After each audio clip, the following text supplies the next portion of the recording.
Hello and welcome to another Wednesday night live from the Zen Den. This is episode 7, so we're starting to rack them up now. I'm so excited for tonight, and I've been looking forward to this all week. So thank you all for coming and clicking in. Hey, Glenn. Oh, okay, cool. Thank you for joining us. And Charles from Texas. What part of Texas? I hope you guys are okay and warm and everything. Hey, Caesar. How are you doing? Caesar, you were asking about lessons and whatnot, and my schedule was a bit busy during the term at the college I teach at, but we're coming up on a break, and I'm about to, on the website, jeffkashiwa.com, have a portal where saxophone players can click on available schedule times to have a lesson with me, so we can do a Zoom lesson. So that'll be coming soon. Let's see. And Jason, always good to have you from BC up north. Hi, Jacob. Good to see you here again on this Wednesday night. Yeah. Hey, Jeff.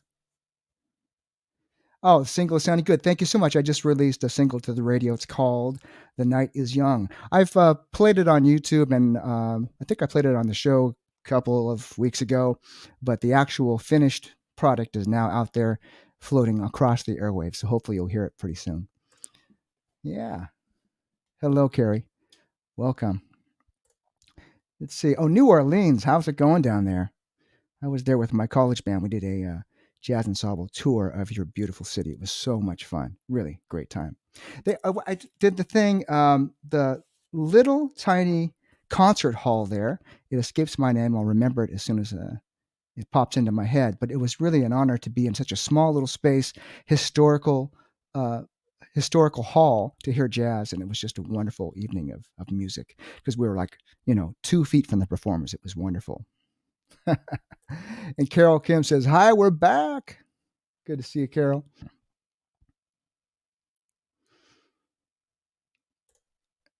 Hey, Roxy from Manila.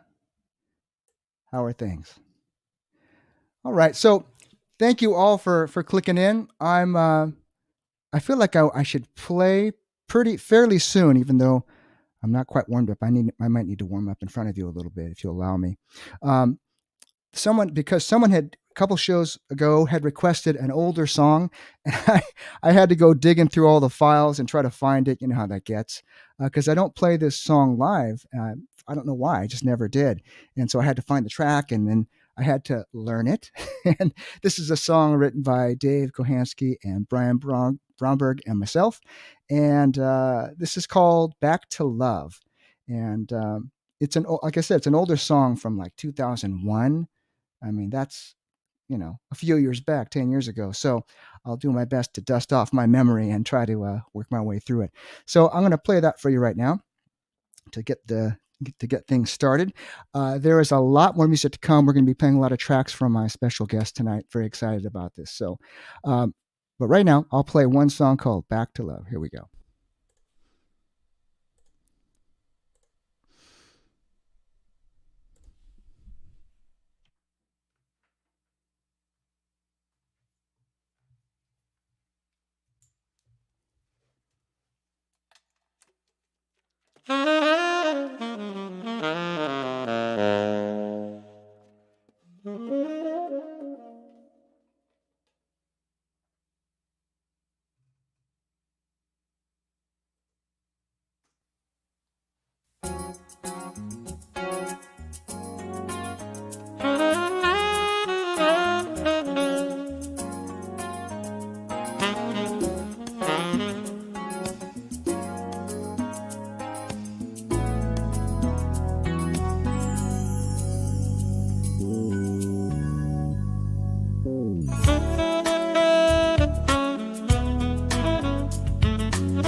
All right. Takes me a second to get back to the living.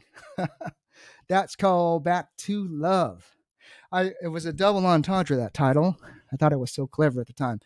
Back to love, like getting back into love, and also could mean in the first part of the song, like I had my back to love, then that type of thing. Then I opened my heart, and now I'm back to love.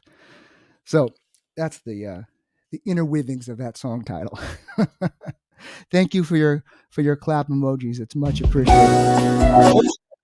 Sorry, got things going crazy here as I'm clicking. All right. Well, I had mentioned this special guest. I'll be gushing over him all night because I really, really admire him for a number of reasons. First, it was musical. I loved his compositions in a little group you might have heard of from Buffalo, New York, called Spyro, Gyra. And I'm a kind of a geeky guy. I'd read the album covers, or the LP covers, and I'd always want to know who wrote what song, because composition was important to me. And I saw that this gentleman's name was on quite a few of their beautiful, beautiful songs, ones I really liked. And of course, his playing is amazing. Back in the day, well, they kind of still are. As big as you can get in the genre for sure, but they were like rock stars. And I remember they came to Seattle and went there with my friends to see Spyro Gyra play, and it was just amazing. One of those life-changing events where it's affirming, where you say, I want to do that. I want to become like him. You know what I'm saying? So without any further ado, I got 1,000 questions for my very good friend, tremendous musician, Mr. Tom Schuman. Hey, Jeff. How you doing, man? Man, back to love, baby. That's right. Yeah, I had my back to love, but now I'm back to love. No, I that made me feel like, it's time to get back to being in love. It's time to get back to loving what you do. It's time to get back to loving the people you love. It's, you know. Absolutely. It's time. Can I just start by saying the obvious? You're getting younger. How are you achieving this? Oh, You're looking great, man. well, thank You're, you. you're Thank so you. fit. Yeah. You're so I dropped 50 pounds. you look fantastic. Nice. Thanks. That I use the Noom app. Noom. Yeah. Nice. I'm because of you, I'm thinking of returning back to Noom. I tried it for a second, it worked, and then I got tired of entering everything eaten. Yeah. I do it religiously, man. I do it religiously every day. And I get up in the morning uh, and weigh myself every day. Yeah. Okay. So All right. now, today I was 171. All right. Well, yeah. A year ago, I was 220. Okay. Fantastic. That is wonderful. Yeah. Wonderful. Well, good for you. And now, Yeah. I was googling you in preparation for. I felt that. I felt you Googling me. I mean, I've known you for years. You know that. I I've got known this little scratch. like you're being stalked. Oh, and so I did not know that you joined the group, number one, before they started recording their first album. I did not know that. And Yeah. number two, I didn't know how freaking young you were. So tell us just about the very, very beginnings of baby Tom Schuman. Come, coming Well, in. Yeah. I'm coming from a jazz family. So my father was a jazz bassist, and my mother was a jazz singer when my father met her. My father basically met her on stage. So, yeah, Nice. it's love at first downbeat. So, yeah, so I started playing piano around 7, and the house was filled with the sounds of the Oscar Peterson trio and Carmen McRae and Sarah Vaughan and Ella Fitzgerald and a lot of the big bands. And so, yeah, it was all about jazz. And by the time I was 7, I had already made a decision. That's what I want to do. I want to be just like Oscar Peterson. So that's when I started really getting into learning classical and, getting the best teachers. And because of the family, had a lot of great friends, a lot of great jazz players, and we knew a lot of people that just came over to the house and instructed me and gave me some direction. And so I was very fortunate to have a family like that. So I already had been obtaining this reputation in Buffalo for being a prodigy, you know. So I went to this concert by the Buffalo Jazz Ensemble. It's a great ensemble that was spearheaded by a guy named Phil DeRay back in the early 70s. And by the time mid 70s came around, I finally got to see them. And that's when Jay Beckenstein was in the horn section, and Phil introduced me to Jay Beckenstein. And I also got to meet Joe Ford. I don't know if you're familiar with Joe Ford. I'm not. He's a saxophonist that played with McCoy Tyner for a while. He's also from Buffalo, and he got me a gig with his band called Birthright. And they had a couple of records out back then, and it was like the first record I was ever recorded on. But anyway, Jay had said, I mean, I heard a lot about you, man. Why don't you come down to the club and sit in? So that's how it all got started. I sat in. Jay's, jaw hit the floor, and I had a lot of fun. And Jeremy Wall was also playing keyboards at the time because Jay and Jeremy were friends. They grew up together, and that was the keyboard player. That was Spyro Gyra's original keyboard player. Also one of the major contributions to composition. So he kept asking me to come and play. So that's where I kind of cut my teeth with Spyro. And then they started making this first record back in the blizzard of '77, I think it was. Crazy. We got stuck in a fire hall, and it was really fun because we made chess pieces out of paper and a chessboard, and we spent like Kidding. 3 days. We spent like 3 days in a fire hall because everything was shut down, and the guy with the key to the studio didn't show up. So, but we did end up finishing the record, and that very first record, which was simply called Spyro Gyra. Yeah. People still love it to this day, and so do I. And that was how I kind of got started, with the band, and I was 16 at the time.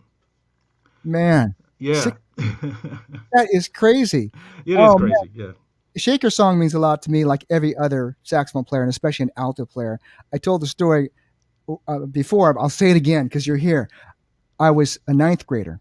I got my first job washing dishes at this place that sold hot dogs and corn dogs and hamburgers and stuff like that. It was a little cafe by my house. I could walk there. And they had music. And every 20 minutes or so, Shaker song would roll around. Yeah, As yeah. soon as I heard the guitar and Shaker, that Hmm. intro come, I'd grab my mop and then run to the out in the floor and just mop just the one little circle underneath the speaker in the ceiling so I could hear it. And the manager asked me, "Why are there like these little clean holes underneath the speakers?" Oh But I was wow. addicted. That was it for me. So yeah. I was, that take that you hear Jay play. Yep. It's like a one take thing. Ah, And I remember sitting in the room. You know how they have the enclosures. The separated rooms for people to play in. I remember sitting down and in the same room that he was playing that take. And ah, I never played on that song. I didn't. Jeremy Wall is on that song. yeah, yeah. But I was there throughout the whole process of creating that record, and man, what a great experience that was. Oh, Watching these guys work, and and the creative liberties that these guys took back then. Of course, we were able to do it back then. The record companies at the time encouraged us to be unique and to be innovative, and imagine that, right? Yeah, yeah. how things have come. I think they've come full circle. That for I'll speak for every single saxophone player or musician listening right now is that music has become a template for what we feel how music should be. It's Oh free, wow. it's beautiful, it's very well recorded, very well produced, and very well played. It's like check, check, check, check, check. That's the way it's done. And Yeah. so for Yeah. myself, I'm always trying to strive to get there. To do what you guys did. Well, the next record was Morning Dance. That's the one that went Huge platinum.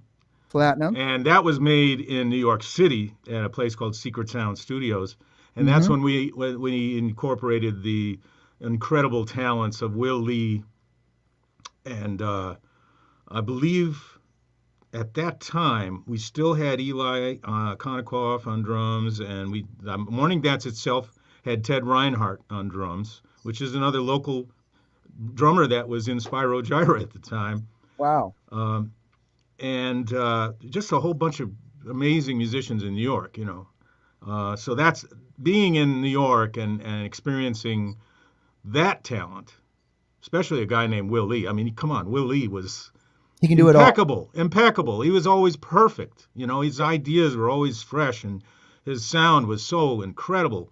So, you know, Hiram Bullock and John Tropez and all these amazing musicians were all there and helping to create the sound that Morning Dance, I believe, helped make Morning Dance platinum and gold. So, Oh, it's a gem of a musical masterpiece. yeah. Absolutely.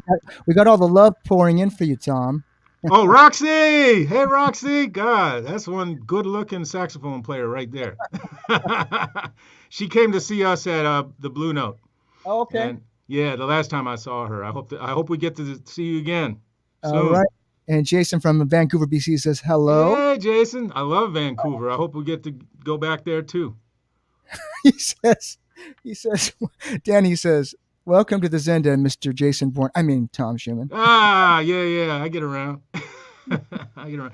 By the way, Jeff, I was just before we did this. I was listening to our conversations on jazz Right. Yes. at the Jazz Condos in Seattle Yeah. when you were wrapping up your CD play, Right. and Right. I was listening to our conversation. It was really really nice. So this is kind of like a payback, isn't it?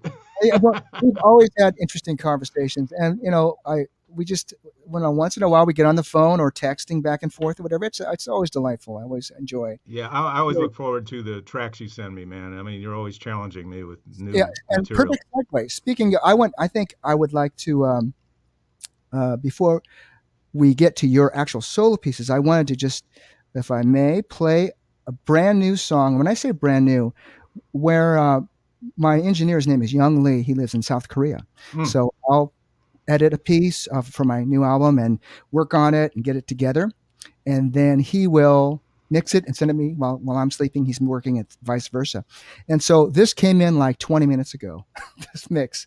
And I've got, this mixing is a process. Like, can we try a little bit of this, a little bit of that, adjust this, right? So this is where we are right now. It's pretty darn close, certainly presentable. This is the song that you played on for the new upcoming CD of mine. The CD is called Sunrise, and the song is called, the working title is The Journey. And you played your butt off on this. This is I don't beautiful. remember. I don't remember this at all. Okay, I'm going to remind you right now. So, Yeah, musically, obviously when I hear it, I'll know what I'm doing. But I can't yeah. remember what. So, folks, this is a pre-warning. It's kind of smooth in places, but kind of not. And my imagery is of like whitewater rafting, right? Where sometimes it's gentle, and then sometimes hold on. And at the end, we all do survive. So now, Daniel over there in Singapore, who's running the show, are you playing the video or am I? I think you're going to play it. I think he's going to play it.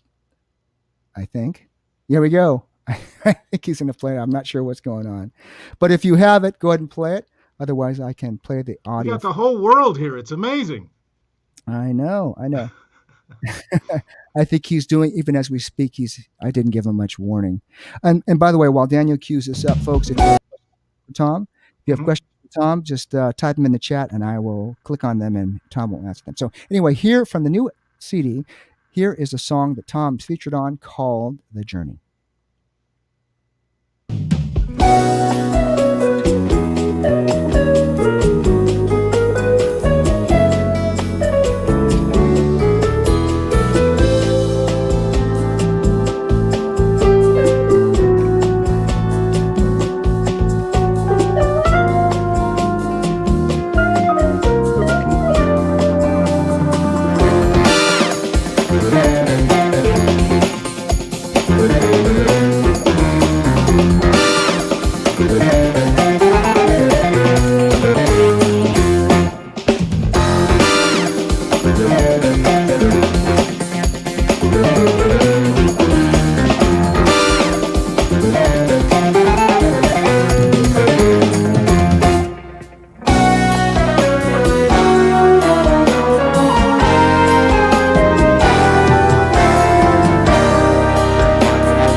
Okay, I remember now. Okay, so that's a fun song. That's in your face. Tom, thank you for doing that It's song. only fun if you memorize it. Don't try and read that. So we had some questions. Let's see. My old high school buddy, we used to listen to Spyro together all the time. Andy Robertson, who's now the director of bands at Redmond High School, says Mm. bass clarinet. Absolutely, it was. Yes, sir, it was. And thank you very much. And Let's see. you got an Iwi, right? Iwi too. Yep, Yeah. a little soprano, a little Iwi, a bass clarinet. Yes, Yeah. that's it for me. Yeah, and we've got emoji applauses. Yes. Yes. That was a great opportunity you gave me. Thank you. Oh, thank you. Tom is. So let me tell you about my view of Tom. Not only I know him as a composer. Uh, we'll get into that in a second with your own compositions, but as a wonderful player. And you had mentioned in your upbringing, you started with straight ahead jazz. You were Uh, nurtured in straight ahead jazz. hmm. And you mentioned Oscar Peterson. And I don't know if it's because of you or it doesn't matter. I have so many Oscar Peterson CDs. I too love Oscar Peterson. I Yeah. love his Yeah. precision, his vocabulary. Yeah. I just love him. He's And wonderful. his swing, his sense of swing, Oh God. and his well, a lot of that had to do with Ed Thigpen and Ray Brown, his favorite bass player and drummer back in the early days. But his choice of notes, his touch, everything about him, the impetus that he had with the instrument was just, you know, phenomenal. There's a CD trio. No, it's Stan Getz and Hmm. Oscar Peterson. Yeah, Yeah. yeah, and it's killing, Yeah. How killing. can you go wrong? But the thing is, and we're about to hear this, actually a little bit later. I'm going to play. You just when you play live, your precision in your time, your feel reminds me is reminiscent of Oscar. It's it's precise without being stiff. There's a swing to it and a feel and a warmth to it. Yeah. But it's the precision is there. And did you study classical music? And I did. I yeah, did just for a while, but I grew an aversion to classical music in general because you had to play it the same way every time. So when okay, I would go to my lesson, like she would give me, learn this Bach tune or learn the Beethoven's Für Elise or whatever. And I'd come in and I'd play the head and then I'd start extrapolating on it. And then she'd like, stop that. Stop. What are you doing? I said like Beethoven wouldn't mind. I'm sure. It's an A minor, then it goes to E minor. All I could see were like chord changes. So I, immediately started like kind of extrapolating on the idea, and it was like, no, you can't do that. That's a no-no. That's against the rules. So right, then right. I was like, no, jazz is my thing, man. Of course, yeah, it certainly is. But it's nice that you had that training too to help to Well, add to your jazz, to add to the your jazz. the Hannons and there's another book called Cherney, Hmm. Finger Benders. I mean, I did try my best to strengthen my chops as much as I Uh-huh. could, and I still practice not regularly, but when I get ready to do a gig or something like that, I'll sit at the piano and I'll just grind in, man. It's like a workout. Yeah, it's a good And for you. Like going to the gym. yeah, 8 12. because these things, it's not like riding a bike. You I gotta feel you. you gotta keep them going, man. Eight Use them or twelve. you use it or lose it. 812 says they met you at Earl Clue's concert at Shelton Vineyards in North Carolina. All Oh, is that right. me or both of us, me or Tom? Well, thank you very much for chiming. I thought it was a question for you. I have a question that actually my wife asked me. Um, she goes, "You should ask Tom this." It's not so much what would you do differently. That's not the question. If you were coming up today, you were in your whatever teens, the young Tom Schuman again, restart today. What would you do anything differently? Oh yeah, absolutely. Yeah. I would learn business. Aha. I would learn how to self promote. I would learn how to manage money. Okay. It's all about taking whatever it is that you have and keeping it and making it grow. Yeah. I was raised on just the music, and I went on the road with Spyro Gyra when I was a teenager. I basically dropped out of high school to go on the road. So My, I didn't really, I was stupid. I was a dumb kid, you know. So I just blew all the money I made, and it was the dumbest thing. And I wouldn't. That's the first thing that I would highly suggest. If you're a talented musician and you have a passion for music, take that same passion and split it with business administration and money management and how to self promote, how to market yourself. There's a lot more ways of doing that now. So without needing a record company or manager or anything like, you can do it yourself now. I So could I couldn't agree with you more. That's kind of my answer too. You yeah, know, it also changed for me when I if you approach everything like a game, like right. I even make practicing a game. Like Hmm. I don't sound like Michael Brecker yet. How can I get a little bit closer? Well, why don't you practice these certain things? That kind of sound Brecker-ish, that type of thing. I set off on small, attainable goals. That's my thing. And then Mm, why not apply that same thing to your savings account, or to, like you right, mentioned, right.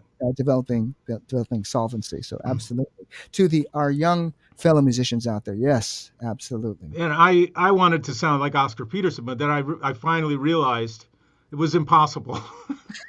so so I tried to take the influences that I had, which is more than Oscar, obviously. I had Chick Corea, who we passed away Oh recently, my goodness. and Herbie Hancock and Keith Jarrett and Bill Evans, all of these influences, and I tried to take them and create something that was unique to me. So, like Miles Davis used to take, it's a long time. It takes a long time to sound like yourself, Yeah, you know. that's a So, beautiful quote, and it's certainly true. so Um, that's the ultimate, I think, goal is to have a unique sound, whether it's the way you choose notes or the way you chord things or the way you sound through your instrument.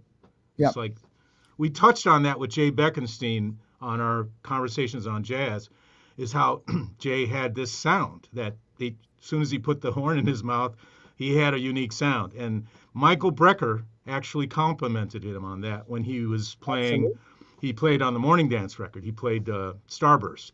He played Yes, the solo at the end, which yes. I got to hand it to Jay, man. I was like, how could you do that to yourself, man? He says, man, he was in the horn section, so I said, hey, take the solo. And of course, he blew everybody away. But at the end of the night, Michael went up to Jay and said, very humbly, he said, man, I'd give anything to have your sound.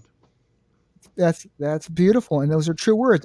Jay's got a gorgeous sound, the Yeah, best, the template for alto saxophone in contemporary jazz for sure. yeah. That Starburst solo is funny.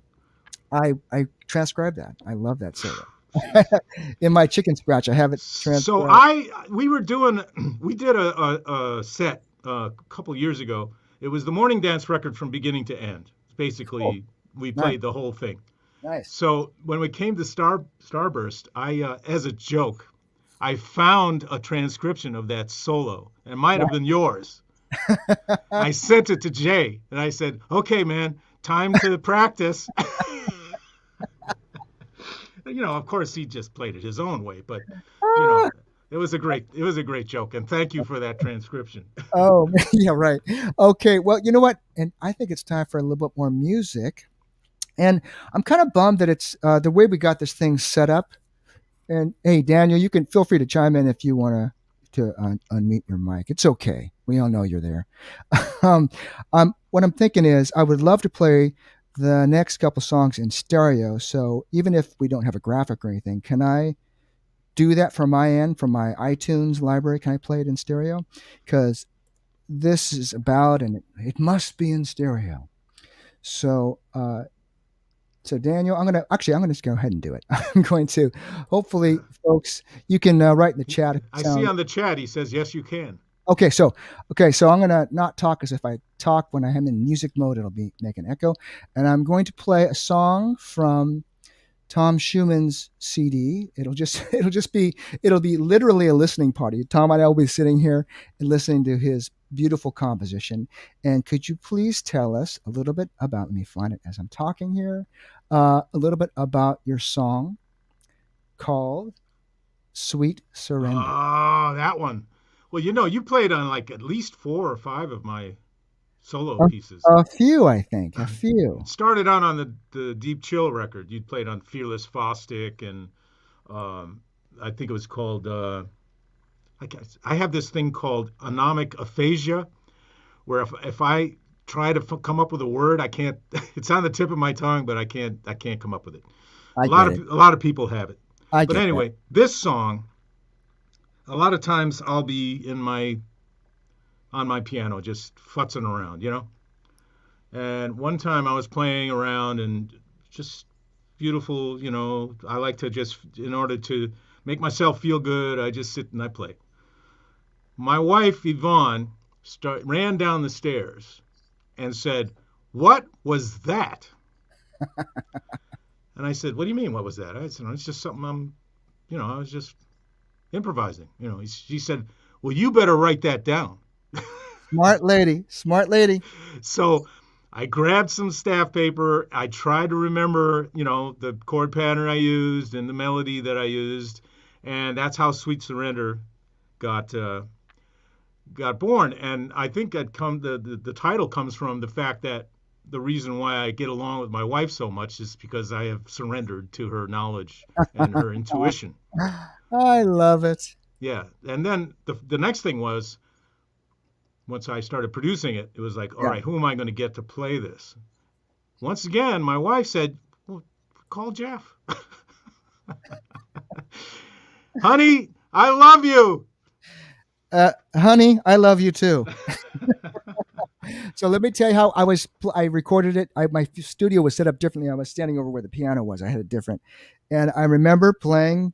It's weird. I'm a geek this way. I know what setting I was at. I was 88.1, which is Right. a bit rate setting, which was unusual. I thought that's unusual. I don't know why I remember these things, but I Well, associate that you number. know why I recorded at 88.1 back then? Why? Because I was told that it's the best resolution at high resolution that you can record at, that dithers down to 44.1 in exactly half. Interesting. Interesting. So when you dither it down for CDs, Okay. it's lossless. In other words, I don't Okay. know. So It's for our non geeky folks listening, basically we're musicians try to, of course, learn the music and learn to play in tune and in time. right. But we also have to learn this other part, the straddle, the technical part, to represent our music as good as possible. And that's what we're talking about here. So without any further ado, because I've made this into an MP3, so Yeah. What's the point? But it's still a 44.1 MP3. okay, there you go. This is called Sweet Surrender. And I just want to tell you that years ago, I was standing where that piano was playing the song for Tom, freaking out halfway, thinking, oh my God, I'm recording for Tom Schuman. I cannot believe this. So, anyway, I try to hold it together. This is a gorgeous song. We've got no graphic. You have to look at us listening to the music. But let me make some changes here to my settings, and we're going to play Sweet Surrender.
dude. Oh, okay. So I'm sorry. Sorry. I'm going to slow this down here. Oh, sorry. Oh I get so excited. I man. forgot to work my buttons here, folks. You Mario see, Rossi. when I first heard you play that, Yeah. I had to have Uh, these. Because Because man, it just it with the the emotions, emotions, is that you inspired it, man. The sensitivity with which you produce your tracks. I remember it was a Pro Tools track. Okay, all the technical stuff. Correct me if I'm wrong. Of course, that's you on piano. Did you program the bass? Is that you on bass, or is that a person on yeah. bass? I know it's a jazz sacrilege, but No, I no, but the thing is, how the instrument's supposed to sound. well, I thank Well, I my thank my father father for for that. Yeah, I think I he think he lives lives vicariously vicariously through through me me. Yeah, from the from the ethos ethos since since he he hasn't been hasn't with been us with in us in 20 speaks 20 years. through you. Yeah, Yeah, so yeah. So I was I kind was of kind of spoiled spoiled by my by my dad dad because because he was one one of of the greatest bass greatest bass players in players in Buffalo, Buffalo, and I and got I to got play to with play with him him uh, many many times, times, obviously at obviously at home, home, and and he he taught taught me me how the how bass the should bass should sound and sound what and what notes notes you you can, can, kind of kind of walk walk around with. around with. It doesn't It have to doesn't be have the to be root the all the root all the time. time. Right, right. So he So would he would always always kind of kind teach of me, teach me, hey, why hey, don't we why don't try we this try this third third instead instead of of the root the and all root and that. all that. So So it I was tell you, just it was brilliant. just brilliant. The reason why I bring it up, and I don't mean to draw attention to it like, hey, this is a sample bass, doesn't sound cool. It's what I'm drawing attention to is the musicality of Yeah, the yeah. of the well, I guess you call it programming, but the performance you performed on acoustic bass. It's absolutely gorgeous, but it inspires the whole movement of the ballad, and it keeps it moving forward and yet very gentle. And it's just Yeah, gorgeous. Yeah. yeah. Thank Yeah. you. Thank you. Well, Well, I I wanted to wanted to just just put down put my down my father's father's name name as the as the bassist, bassist. but you know, Inspired by. Oh, I yeah. love it. But And my my bassist's bassist's name name is is Shu Shu Thomas. Thomas. So when So people when say, people "Who's say, that "Who's on that on bass?" I was bass?" like, I was "Oh, like, that's "Oh, Shu that's Shu Thomas." Thomas. Oh, he's good. He's very good. Yeah. And Jason loves your arrangement. Thank you, Charmant. Jason. Jason. Yeah, Charmant loves it. So beautiful. A fellow classmate of mine from Shorecrest High School, Barb Curtis, says, beautiful. Wow. Wow. And the beauty, it's coming right back at you. Thank you, folks, for listening. So I get a sense I remember you mentioned that interview with Jay, and he brought up Jay Beckenstein. He brought up something very interesting, that he knows harmony, knows theory, and all that, and can use that to navigate more difficult changes. But the default mode for him, he says, is just ear. Just what Right, do you right. hear? What do you hear? And if if you're not sure quite how to navigate something, then you'll go into the other mode. Do you Right, operate the right. same way, or how do you? Well, he asked me this. I have to put you on mute right now because I'm hearing myself Oh, I'm talk sorry. back to me. Hold on. Let me fix that. It's my bad. All right, Hold all on. right. Are we there? Oh, sorry. Sorry about Okay. that. Okay. All Yeah. right. One time while we were on the road, he just out of nowhere asked me, "So, how much do you think of theory while you're playing?" And I said, it's probably 65, 70%. And he says, "Not me, man. I'm all ear, man. I'm all about ear." And I said, "Wow, that explains a lot." Because, I have to stay within uh, the rules of theory, and certain chords have certain modes that you play over them. Jay just uses his ear. So, and he comes from a musical family as well. His mother and his aunt were classical vocalists. So I think he got a lot of that from his mother. He's a singer, and he plays what he hears. And sometimes it's not theoretically correct, but what happens is I change what I play to go with him because I think he has more of a natural ability to communicate to people through music than theory allows us. I totally get that. I've listened to Jay, like I said, from the high school. Actually, now is a good time to embarrass you or me. So I mentioned, my friend from high school. In high school, in junior high school, I started listening to Spyro Gyra. But in high school, I learned to write out charts. And you guys released an album with a song called "Sweet and Savvy," Yeah, man. which I looked. I love the song, and I looked at who the composer was. It was Tom Schuman. So I made my own chart of Sweet and Savvy. Wow. This is my handwritten. Even bought a calligraphy pen to learn to do it. This is, of course, Damn. way before computers. And so I'm going to send this to you to make sure the chords are correct, Tom. Oh, I'm sure it's fine, man. I had no idea what it is. I was getting as close as I could get, but I just love you and your music. And I formed a band in high school, How come you and didn't write the string quartet in the front? yeah, that one. I wasn't there yet. And All I mean, right. I'm not kidding. I've got a whole library. Heliopolis. Oh, great. Come on. There's the piano part in the right there. Dun, da, da, do, da, do, da, da, Right. yeah. Right. Right. And let's see, Song for Lorraine. Oh, wow. I was serious about you guys. I was the number one Spyro fan guy. Man, that's Loving that. fantastic, man. That's the greatest compliment. Oh, We were well, playing in Tokyo once at the Blue Note in Tokyo. And at the end of the night, this young girl, Japanese girl, comes up to me and wants me to sign this, you know, staff paper. yeah. I looked at it. It was a song I wrote called Escape Hatch, which is like a high energy swing, lots of 16th notes. And for some sort of, school project or, in music class, she had to transcribe one of her favorite songs. She not only could transcribe the song, she had the solos. Yeah. And I'm sitting there and I'm going, I'm looking at her like, I'm your fan. I'm a big fan of you right now. It's like, and she was very, obviously very gracious and very humble, we just fell in love with each other. It was great, and I signed it and gave it to her. That is so awesome. I saw a comment here. Oh, Peter has had the pleasure of seeing you 30 times. Oh my God, starting when he was 16 years old. Wow, 30 times. That's amazing. jeez, that's a lot Yeah. of money spent.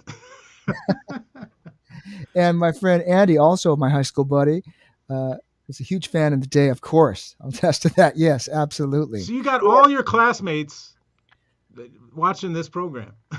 Yeah, well, tell you what, talk to Steve Cole, and we were doing Right, the same thing at the same time. right. Both of us were on alto. Both of us were listening with the LP. It's just before the fancy computers and everything. Mm. We're taking the needle and dropping it and copying you guys, playing along with the LPs. Did you Day and turn night. did you turn the thing down to 45 or to 30? Slow it down so you could do some of the longer notes. No, yeah, no, I did. It's a sad story there. I tried to do that with my LP, my record player, and I ruined it. Yeah, yeah, But um, I wanted to continue on with that same CD called Designated Planets yeah, and play the title track, yeah. which is Designated planets. polar opposite of Sweet and Surrender. Tell us a little bit about this song. Well, that Designated. that was the title cut because I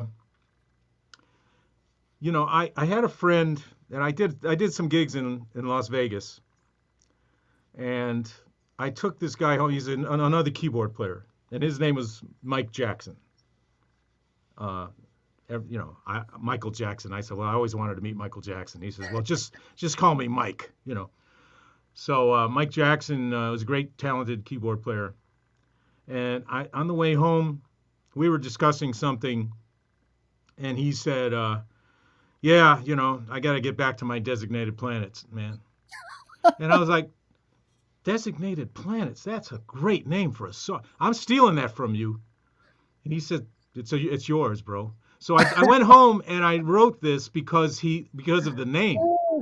And I could hear, like, I could think of all the reasons why it's a great name, because when we submerge ourselves in our music, we literally leave this planet and we go into a completely different world, a completely different existence.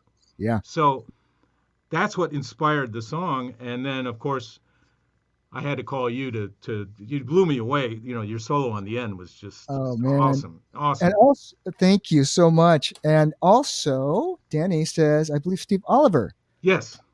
this track. Steve, wonderful guitarist and vocalist. I did a lot of work with Steve. He when I first moved to Las Vegas, that's the Uh-huh. first call I got from somebody to help produce a record. He says, "Hey Oh, okay. Tom, you want to do a record with me?" And I'm like, "Yes." I mean, I wasn't here for a week, and he calls me and says, "Yeah, I'll drive out there, and yeah, you could stay here, and we could make a record together." It was just fantastic. He's the first one, and I think we did like three records together, and I did a bunch of stuff with him after that. He's doing really well. Oh, He's that's wonderful. Yeah, I enjoy him. I didn't recognize him on this cut. He's yeah. playing differently than I'm used to No, hearing him. he's He's playing more won- fusion. More exactly fusion. Yeah, wonderful. And hey, folks, this is my quote. You can take it to the bank. Fusion is the new sexy. Okay. I think so. I think so. It never left sexy. I thought it was always sexy, even when I first heard Weather Report. That was it for me, man. I want to Okay. be like those guys. Hey, man. Uh, we're going to listen now to Designated Planets by Mr. Tom Schuman. Title track. Here we go.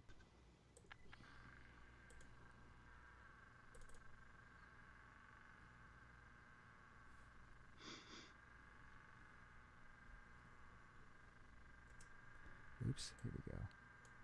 Sorry, my bad.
You know that if you go to the website, if you go to jazzbridge.com Uh-huh. and you go to Hold yeah, on. yeah, Jazzbridge.com. I got it right here. yeah, Jazzbridge.com. and you go to we'll go to the front page, the home Actually, page. this is actually a still shot, so I'm just not live. Okay. Link, yeah. But anyway, you're saying, go ahead. You go to the home page. Yep. You'll see a designated planets page. Oh, okay. And on that there's a like an EPK. Mm-hmm. It kind of like describes. I described why I call it designated planets. And the song at the end is this song, but I had the sax solo go all the way out to the end. Oh, nice. Okay. It didn't fade. In other words, it didn't fade. I can't remember what I did. Okay, cool. I'm You going to check. You just went to this high note, this really pure high note, and just let it. And then I went through a delay, and I just let it recycle. And it was. I wish I had done that on the record, but it's really awesome, man. I mean, the work you do. Why don't we get a band together? You, me, and Steve, and folks, you can chime in now. So let's see here. I saw some stuff popping up. Yes, of course. Let's see here. Let me click on a few people here. Tom has an echo, it says. Oh, okay. So let's see. I'm going to make sure I did my audio echo cancellation is on. Sorry.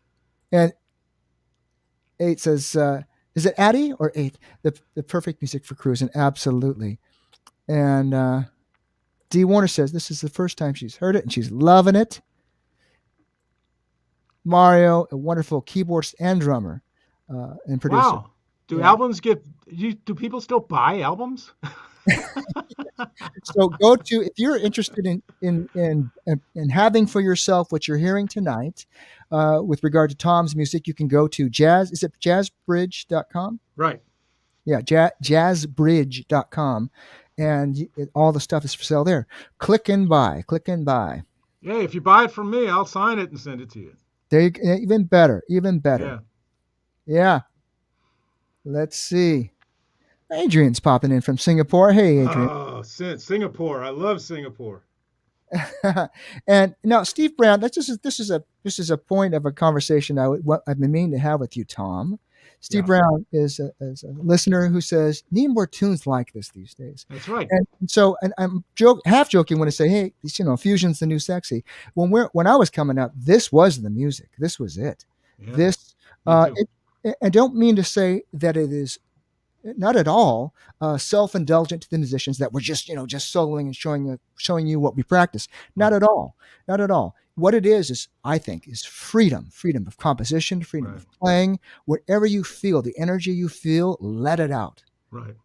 Exploration. It's a musical exploration.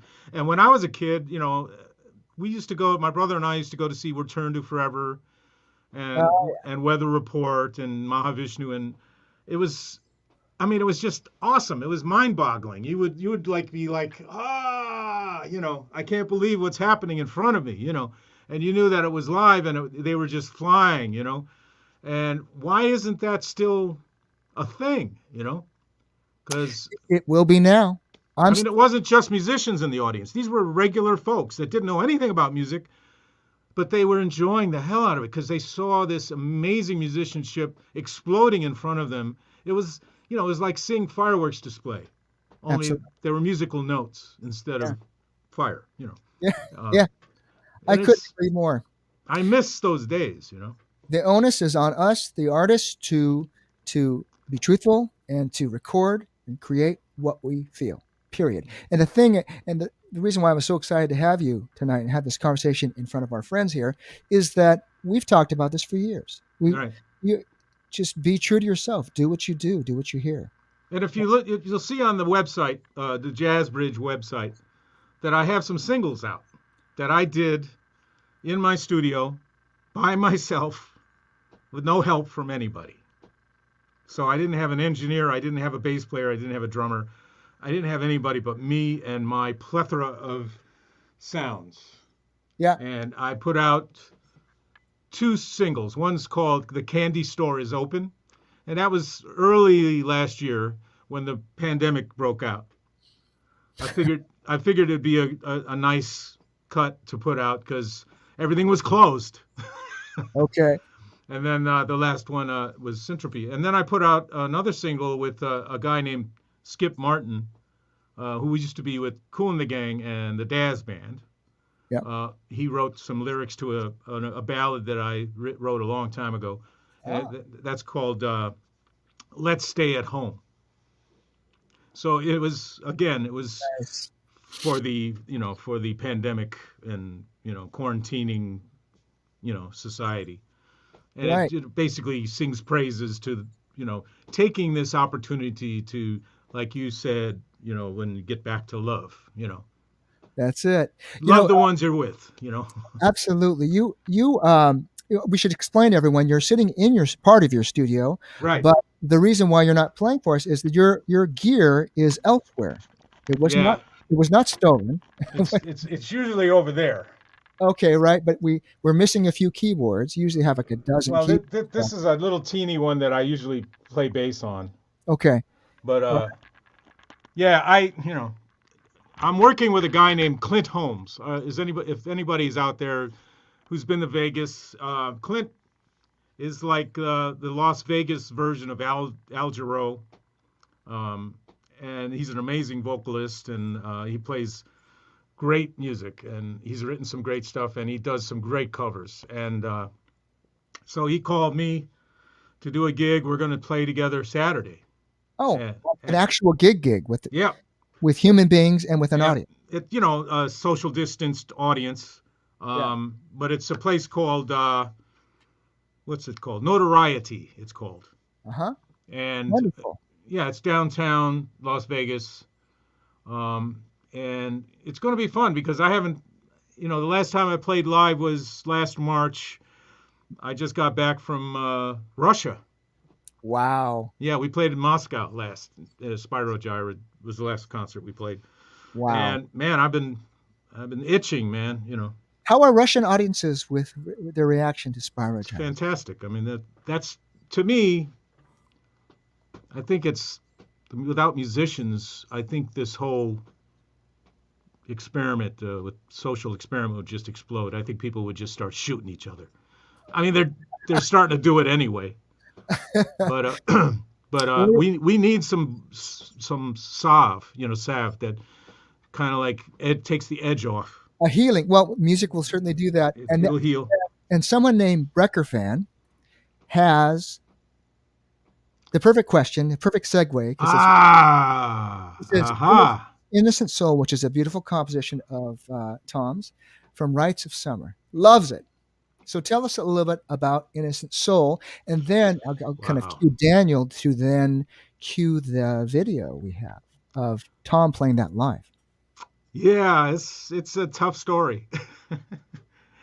I was involved with a young lady before I married Yvonne. I spent 8 years with a young lady who was a little unbalanced, let's put it that way. And so together we were not a very good couple. We were very toxic together. Okay. So I was upstairs playing this music, and she was screaming at me saying, all you ever want to do is play that stupid music, and I'm like, depressed. And I'm like, why am I doing this? Why am I even like spending my time with this person? So anyway, out of that, I don't know what you would call it, came this beautiful song called Innocent Soul. And I guess the innocent soul would have been my soul. I was kind of like appealing to the child in me. I got it. Yeah. So All right. so Well, Daniel, if you will be so kind, let's cue this beautiful. This is a Facebook Live performance of this song.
Wow. Yeah, I'm a Tom, lucky guy, man. that is absolutely gorgeous. Please tell us who we were listening to there. Your set. Well, my favorite bass player here in Las Vegas, his name is Dave Ostrom, Ostrem, but he pronounces the O with an umlaut, so it's Ostrom, I guess. A fabulous bass player. I met him through a guitar player named Dirk K, and they did a record here in my studio, and that's how I met Dave. And I took him and the drummer to the gig that I got in Bern, Switzerland, and I made this trio CD, Tom Schuman live at Marion's Jazz Room in Bern, Switzerland. I brought my laptop and an interface, and I thought, I yeah. recorded everything. So just an awesome bass player. He's like my Scott LaFaro. I mean, he can solo crazy. I mean, it's just and he's just sitting around here going, when are we going to work again? So I said, let's just do a live stream. But then the most amazing story, obviously, Dave is an established musician, been here many years. He's played with a lot of people like Pat Martino, and the list goes on.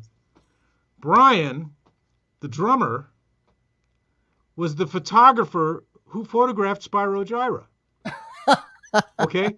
Didn't know anything about his musical abilities, right? So I met him, through the photo sessions, and we became friends. He's a great guy. He actually used to work on the set of Everybody Loves Raymond. He was like the Wow. assistant. Okay. He was the assistant to the producer or something like that.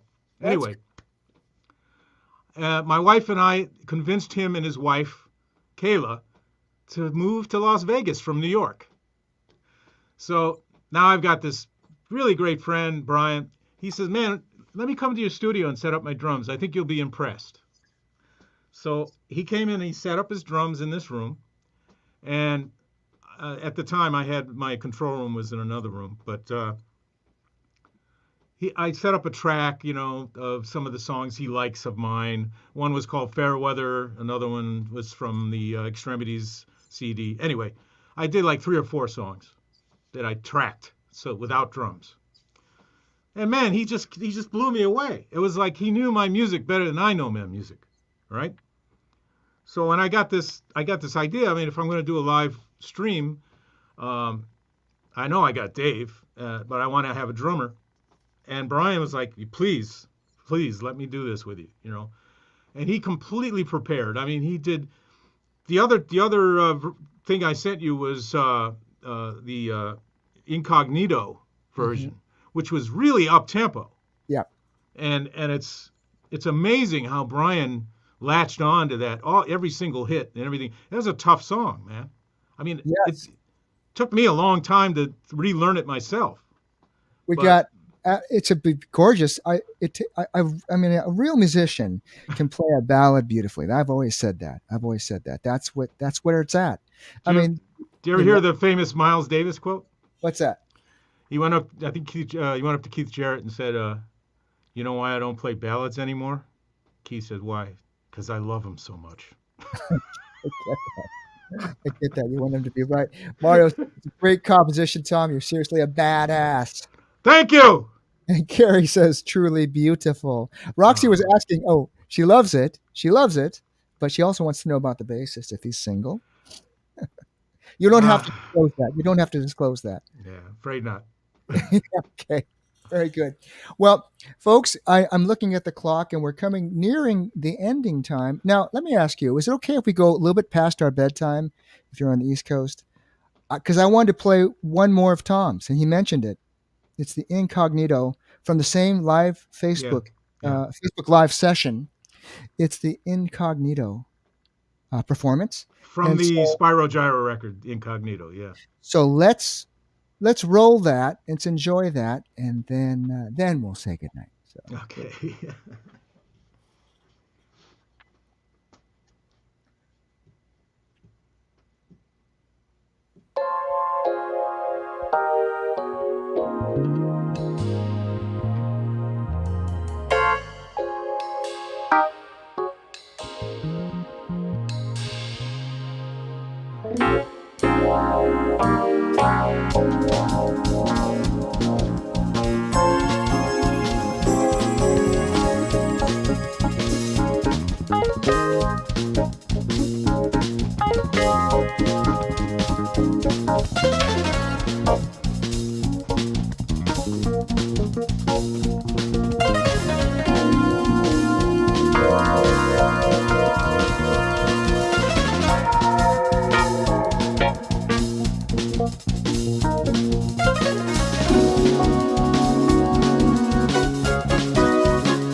You see, I'm looking at the monitor. I'm looking at Brian because I cannot believe what he's keeping up with this, man. I'm like Well, having so much fun watching him because it's the first time we actually ever played live together, in any kind of oh, man. format. So Oh, man. it was a great Oh, day. thank you for those musical offerings, Mr. Tom Schuman. It's my Folks, pleasure. give our friend Tom a round of emoji applauses. Thank you so much, everybody, for listening. And with that, try to go to sleep now, huh? No, no, I gotta have a coffee now. Yeah, that's right. Oh, someone just made a comment here. Oops, I missed him. Sorry. Ah, One of my all-time Rodolfo says one of my all-time favorite bands. I'm right with you, Rodolfo. The glory two concerts. obrigado. Wonderful. And Carrie loved it. Jason says awesome, one of his favorites. And I agree. Thank you so much, Tom, for being here tonight. Anytime, man. And next time it's got to be. We got to have some kind of live music going on. I don't know Well, what. absolutely. I'll come to you. I'll actually drive to your house, and I'll play that piano right behind you. We're going to make it. And you know what? I'm going to just say it live on air, folks. I think that Tom, besides being recording together, we're always going to do that. But I think we should play live together more. I would love Absolutely. that. In the past, every time I've called Tom for a gig, he's been out with Spyro. I know it's been crazy. I'm sorry. I'm in the Ukraine. I'm in, wherever he Yeah, is. we got a lot of gigs lined up this year. It's starting Good. in July. Oh, do you? So Okay. yeah, I mean, Good, folks. Tom's coming your way. Uh, Thank you all so much for listening. And thank you to our special guest, Tom Schuman, for making time for us this evening. thanks, Jeff. Really great to catch up with you and hear your beautiful music. I feel good. I feel like I want to practice now. I'm ready to go. Me too. So remember, folks, All right. I forgot to mention the my new CD is we're going to start pre-sales for that. Doesn't come out till April, and so it's going to be available for you to do a pre-sale by next week. So be checking there I it is. forgot to ask you one thing. Yes. Before the show started, there was like a countdown page. Yeah. Mm-hmm. There was a beautiful waltz in the background. Daniel would know. I don't know who that is. No, I don't know who was I playing. assumed it was you. No, I wish it were. No, it was a beautiful piece. I don't know. Oh, okay. Yeah. Never mind. Okay. Okay. Well, thank you, Tom. Thank you, everybody. We'll see right. you next week. And let's see. I'm sorry, not next week. My bad. Week after next. Another 2 weeks from now. Okay. Yeah. Thank you, everyone. We'll see you in 2 weeks. Good night. Good night.